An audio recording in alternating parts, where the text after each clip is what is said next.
Hey there guys, Richard here, and today we are back with another episode of our daily sports vlog. There we go, and today we are talking about football, and more football. All football today. The college football season kicked off. NFL is a week away, less than a week now, Thursday night with the Patriots kicking off.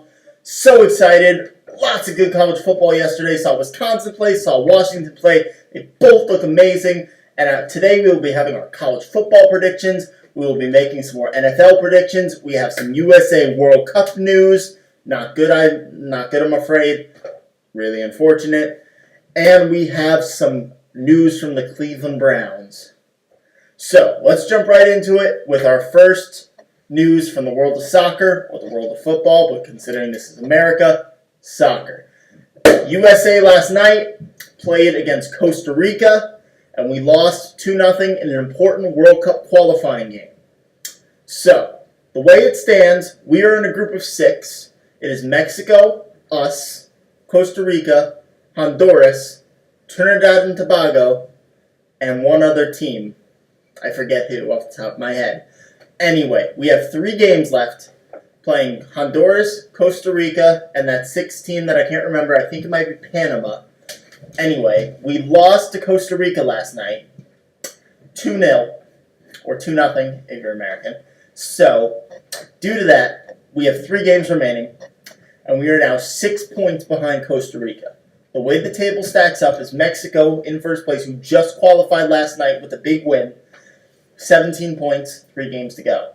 Costa Rica, after beating us, now is 14 points with 3 games to go. And we are sitting in third place with 8 points. 8 points. We needed that win last night to tie us at 11 with Costa Rica with 3 games remaining. If Costa Rica hits 18, here's how it works. If Costa Rica now hits 18 points, we do not qualify for the World Cup. We have to win out, which means we hit 17, and we have to hope Costa Rica loses at least 2 of their games, all 3. They could draw 2 and lose 1 for all we care. But if they hit 18, we're screwed. We are screwed. USA, no World Cup next year. How many dreams would that devastate? The USA lives and breathes World Cup soccer. Is that my phone? Yeah, I'm pretty sure that's my phone. Anyway, I'll ignore that. Now, without the men's team making the World Cup, we miss out on a huge developmental from the USA side. Guys like Chris Pulisic and Green and a bunch of other young guys that are really talented. They put on a great show in the World Cup. They'd probably make it through the group stage. I think they'd probably get bounced in the round of 16 again, depending on who they played. They might make the quarterfinals, depending on the matchup. They wouldn't go any farther than the quarterfinals. Definitely not. 4 years from now, I could see them definitely making the quarterfinals, maybe the semifinals, once all those players like Pulisic and Green are in their primes. So, but the way it looks right now, Costa Rica is hot, and unless there's some sort of playoff game that I do not know about that allows third-place teams to play each other for a final position, which I know is common in Europe. I don't know how it works in CONCACAF. I'd have to look. But unless that is the case, we right now are looking at not qualifying for next year's World Cup. Which means we'll have to wait for the women in 2019 to go kick some ass and win the World Cup again. Which I am very much looking forward to, even though it's 2 years down the line. All I know is our team is amazing. The rest of the world is really good too. But we're just right now a step above. Okay, that's it for soccer news. Let's move on to football. Let's start in the NFL briefly before we jump to college. We have big news coming out of Cleveland this morning. Adam Schefter from ESPN, shout out to you, my man, broke this news, I believe, at 3 in the morning sometime, or maybe, I guess, 6 a.m. on the East Coast, considering I'm out in LA. Brock Osweiler has been cut by the Cleveland Browns. He has been cut. The guy Cleveland traded for and was willing to pay $16 million a year until Shane Kaiser was ready to be the starting quarterback for Cleveland, was just cut. He did not play at all in the last 2 games of the preseason, He was benched after a crap performance in the first 2 games. Cut, and Cleveland just is basically taking their second-round pick and running. I would love for the Jets to go sign him. That would be absolutely huge. It would give us a quarterback holdover, at least until Hackenberg is somewhat ready. It may not be another year or 2. I don't know when he's going to be ready, but I would love Brock Osweiler to be on this team for the Jets. Be a huge move. I really hope they go do it. Jets, please go sign Brock Osweiler. It would be a godsend for us right now, considering we have no real quarterback, and all our best options are young and hurt. Go get Brock Osweiler.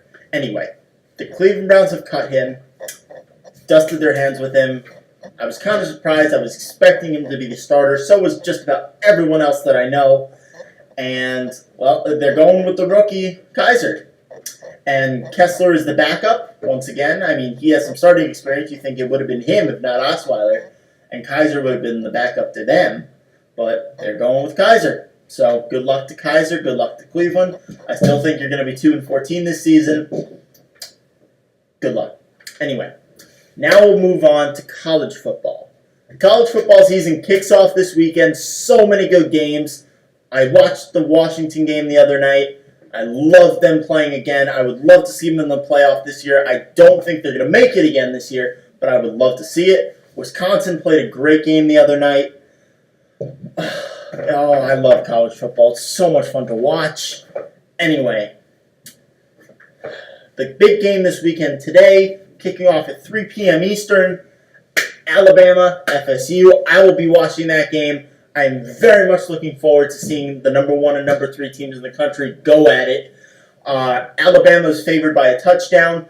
My prediction for this game is also favoring the line. I have Alabama 38, FSU 31. I think it may be a little closer than that, but I'm doing that give or take. I think it's going to be high scoring, but it's also going to be a great defensive game.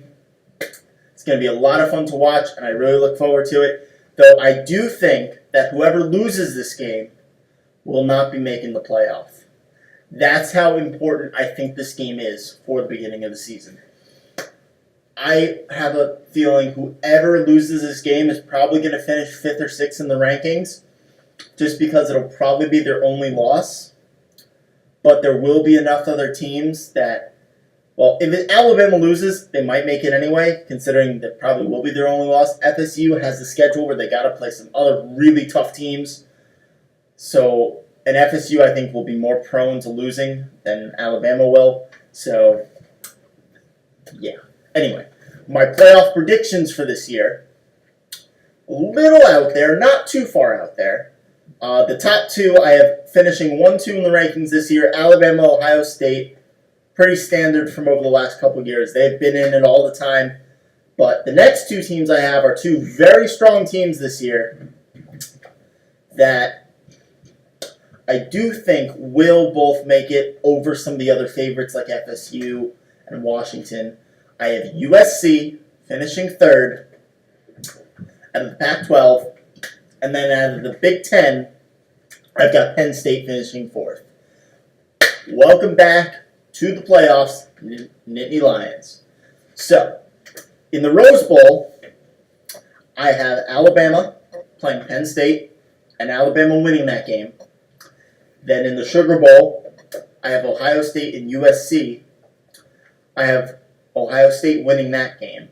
Then I have Alabama beating Ohio State once again, and that is my playoff prediction for this year. Alabama, roll tide. You are my predicted champions. Of course, I hate saying that considering I'm a diehard Florida Gator fan. I grew up a Florida Gator fan. I love watching the Gators play. They start the season ranked 17th. They have a good chance to make it up in the top 10 this year. I would love to see them snag that 4th seed, but I doubt they're going to do it. As long as they make the top 10, I think I'll be happy with them this year. So, yeah, once again, Alabama, my predicted champions. Roll tide. Now, we will move on to our next division and our last division in the NFL, the AFC West. We've got the Los Angeles Chargers, just recently moved, the Oakland Raiders, the Kansas City Chiefs, and the Denver Broncos. Now, this is a really, really tight division. I think one of the two hardest divisions to predict, along with the NFC East, which I'm going to be doing tomorrow. So I'll get right to the division winner. Once again, the Oakland Raiders will win this year. I think they'll go 12-4, a little worse than last year, considering the toughness in this division. I think they'll probably have at least 2 division losses, and they'll probably pick up another 1 or 2 along the way. So, yeah, I have Oakland winning the division at 12-4.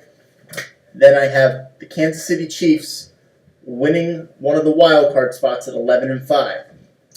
Then I have the Denver Broncos sitting in 3rd, fighting for that number 6 overall seed, that second wild card spot at 10-6. I have them fighting it out with Baltimore and possibly Miami if somehow they get better, if somehow they can pick up 10 wins with Matt Moore. They'll fight it out as well. Then I have the lowly Los Angeles Chargers. Well, not lowly. I can't say lowly. They got Phillip Rivers and Melvin Gordon.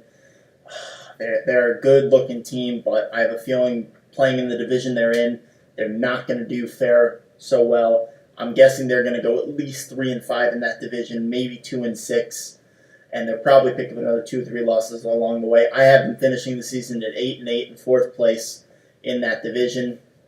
So, once again, Chargers in 4th at 8-8. Denver in 3rd, fighting for that second wild card spot, 10-6. Kansas City winning that 5 seed at 11-5. And the Oakland Raiders taking that division title once again, led by Derek Carr, at 12-4. All right, guys, that is all the news I've got for today. And tomorrow it is going to be more football, and more football. We will go over the college football scores, the big games from today, all the ranked games. I will put up the scores, go break them down. Tomorrow will be a bit of a longer episode. We will go through the NFC. We will begin with the NFC East tomorrow, and we will go then with the North, the South, and the West. Then, leading up to Wednesday night, I will make my playoff predictions. I will break down the playoffs, and I will make my predictions for the Super Bowl Wednesday night, heading into Thursday's kickoff for the Patriots and opening night. So, thank you guys for once again watching the Daily Sports Blog.